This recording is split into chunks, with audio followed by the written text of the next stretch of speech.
تو کہتے ہیں باقیوں کی دستار کسی عالم نے کی, کسی صوفی نے کی, لیکن یہ بھینسوں کو چارہ ڈالنے والا جب آیا تو محدث اعظم نے فرمایا پگڑی کے بال کو کوئی ہاتھ نہ لگائے, یہ ساری دستار میں نے کرنی ہے.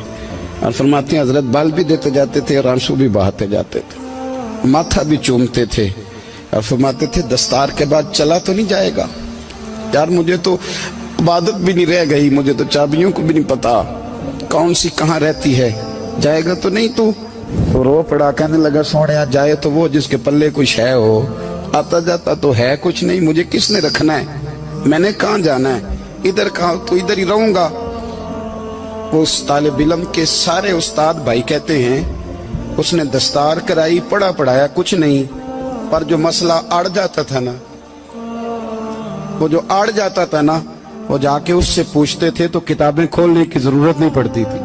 حضرت ام سلمہ رضی اللہ تعالیٰ عنہ کہتے ہیں میں نے عرض کی یا رسول اللہ صلی اللہ علیہ وسلم میری بچی بڑی بیمار ہے, تو مجھے کسی نے کہا ہے یہ تھوڑی سی نشے والی چیز ہے, یہ بنا کے تیار کر کے دو صحیح ہو جائے گی, بیمار ہے بچی تو یہ نشے والی چیز ہے, اس کو تیار کر کے دو, تھوڑا نشہ ہے. اگرچہ بعض, میں نے شروع میں کہا, بعض لوگ مریض کو, سخت مریض کو ایسی ادویات جو مجبوری بن جائے اس کی گنجائش اور اجازت دیتے ہیں. محتاط علماء تو اس میں بھی بہت ساری چیزیں پہلے بیان کرتے, لیکن اس نے کہا جی میرا نشہ دینا ہے شفا کے لیے. حضرت ام سلمہ کہتی ہے میرے نبی پاک نے میری طرف دیکھا, میری طرف, تو میں نے کہا یا رسول اللہ آپ کیا فرمانا چاہ رہے ہیں؟ تو نبی پاک نے فرمایا ام سلمہ کبھی ناپاک چیز میں بھی شفا ہوئی ہے, کبھی ناپاک چیز میں بھی, کبھی شراب اور خمر میں بھی شفا ہو سکتی ہے.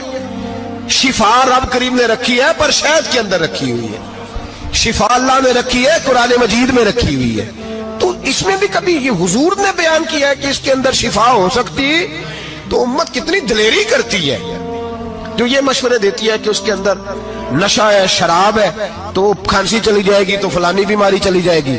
نہ آؤ ان چیزوں پہ, نہ اپنے ایمان کو خرابی دو, اور نہ ایسی باتیں کرو جس سے کہ ڈائریکٹ رسول اللہ صلی اللہ علیہ وسلم کے واضح ارشادات کی مخالفت ہو. میرے نبی پاک صلی اللہ علیہ وسلم نے فرمایا, اور پھر کچھ لوگ کہتے ہیں تھوڑی پی ہے جی.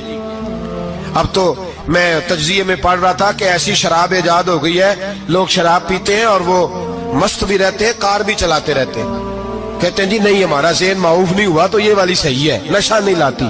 میرے نبی پاک صلی اللہ علیہ وسلم نے فرمایا جس چیز کی تھوڑی مقدار, زیادہ مقدار حرام ہے اس چیز کی تھوڑی مقدار بھی حرام ہے, جس کی زیادہ مقدار حرام ہے اس کی تھوڑی بھی.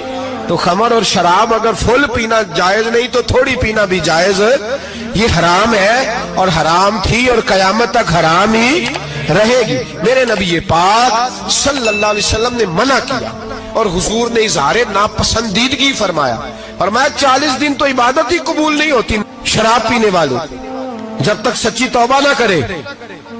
یہ لفظ جب ادا کرتا ہوں تو شرم سے میری زبان لڑکھڑاتی ہے کہ یار درباروں پہ بھی نشہ بکتا ہے.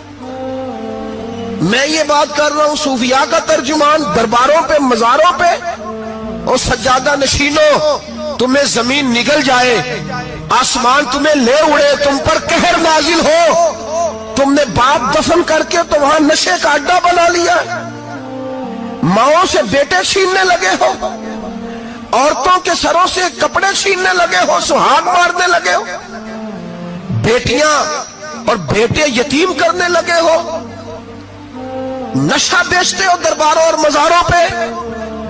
یہ تماشا لگ گیا. کیسے کروں یہ بات, پر کرنی پڑ رہی ہے, مجبوری ہے, یہ مضمون مکمل نہیں ہو سکتا.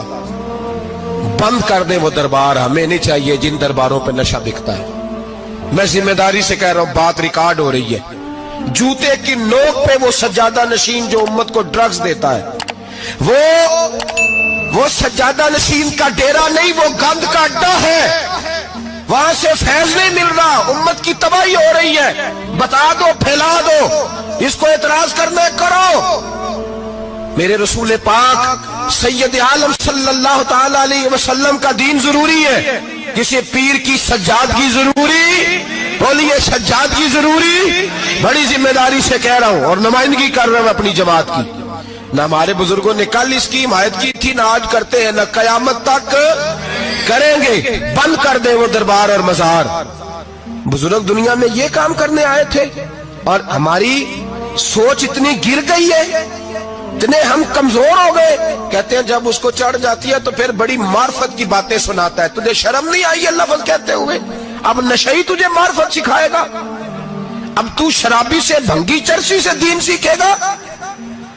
کہتے ہیں اس نے پی ہوئی تھی، چڑھی ہوئی تھی، بات کر دی تو میرا کام بن گیا۔ اتنی گندی اور میلی سوچ صاحب ایمان کی ہوتی ہے، تو اب نشیوں سے جا کر دعائیں کرائے گا؟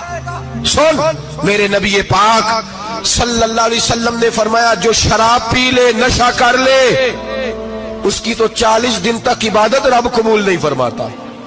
تو کہتا چڑھی ہوئی تھی تو اس نے دعا کر دی، تجھے شرم ہی نہیں آئی بات کرتے؟ حیا ہی نہیں کیا تو نے جملہ بولتے؟ یہ کوئی تصوف اور طریقت ہے؟ جاؤ اٹھا کے لے جاؤ۔ ایسی کوئی تصوف اور طریقت ہمیں نہیں چاہیے، ہمیں وہ والی طریقت چاہیے جس میں خدا کے قرآن کی بات ہوتی ہے اور محمد مصطفیٰ کے فرمان کی بات ہوتی ہے صلی اللہ علیہ وسلم۔ تو بھائی یاد رکھو، یہ کوئی طریقہ نہیں۔ ایک مزار ہے، مجھے ایک صاحب کہنے لگے آ جائیں یہاں بھی فاتحہ پڑھیں۔ میں نے کہا یہاں کیا ہے؟ کہنے لگے تھے تو بابا جی نشہ وشہ کرتے، پر سنا ہے لوگوں کی منتیں بڑی پوری ہوتی ہیں۔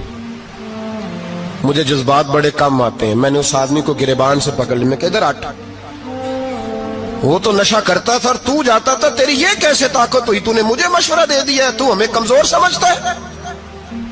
ہم کمزور ایمان کے لوگ ہیں، اور میں یہاں تجھے کہوں گا نہیں نہیں میں یہاں نہیں جاتا، میں وہاں جاتا ہوں۔ بالکل کوئی لگی لفٹی بات نہیں، کھری بات۔ تصوف وہ، دربار وہ جہاں قرآن پڑھا جائے اور رسول اللہ کی حدیث سکھائی جائے، باقی کوئی مطلب نہیں کسی قسم کا۔ میں داتا صاحب کبھی جاؤں نا جلسہ کرنے کسی کام سے، کسی تقریب میں، تو میں داتا صاحب کے مزار پہ نہیں جاتا۔ میں کہتا ہوں یار یہ جرانہ نہیں کہ بندہ کسی کام آیا تھا تو فاتحہ پڑھ لی، واپس چلو۔ گکھڑ سے سپیشل آئیں گے داتا صاحب کے مزار پہ حاضری دیں، اور میرے سنگی گواہ ہیں کہ میں سپیشل ٹائم نکال کے بہت سارے کام چھوڑ کے سپیشل جاتا ہوں، اور میں مراد ماننے نہیں جاتا، میں داتا صاحب کا شکریہ ادا کر دے جاتا ہوں۔ میں ان سے کہتا ہوں حضور آپ کی مہربانی، آپ یہاں آئے تو ہمارے بڑے بھی رسول اللہ کے غلام بن گئے۔ میں تو سلام عقیدت پیش کرنے جاتا ہوں۔ ہم مزارات پر جانے کے قائل نہیں، بلکہ ہماری تو عقیدت کا درجہ ہی مکمل نہیں ہوتا جب تک ہم مزار پہ سلام نہ کریں۔ پر مزار داتا صاحب کا، مزار خواجہ معین الدین اجمیری کا، مزار غوث اعظم جیلانی کا، مزار محدث اعظم مولانا سردار احمد کا، مزار اولیاء کا، مزار میاں شیر محمد شرک پوری کا، مزار رب کریم کے بندوں کا۔ بھنگیوں چرسیوں کے مزار نہیں ہوتے، اور نام ان مزارات کے قائل ہیں، بالکل قائل نہیں ہم۔ میں تھوڑے دن پہلے لاہور گیا تھا تو میں کار میں میاں صاحب میاں شیر محمد شرک پوری کا ذکر کر رہا تھا۔ میں اپنے دوستوں سے کہہ رہا تھا یار بہت بڑا بابا ہوا ہے، تو مجھے کہنے لگی کرامت کیا ہے؟ میں نے کرامت یہ ہے کہ ساری زندگی سنت کا درس دیا ہے۔ تو مجھے کہنے لگے آپ کبھی گئے نہیں؟ میں نے کہا میں اسپیشل گیا تھا، اور تھوڑے دنوں کے بعد پروگرام بناؤں گا تو میں ساتھ لے کے جاؤں گا۔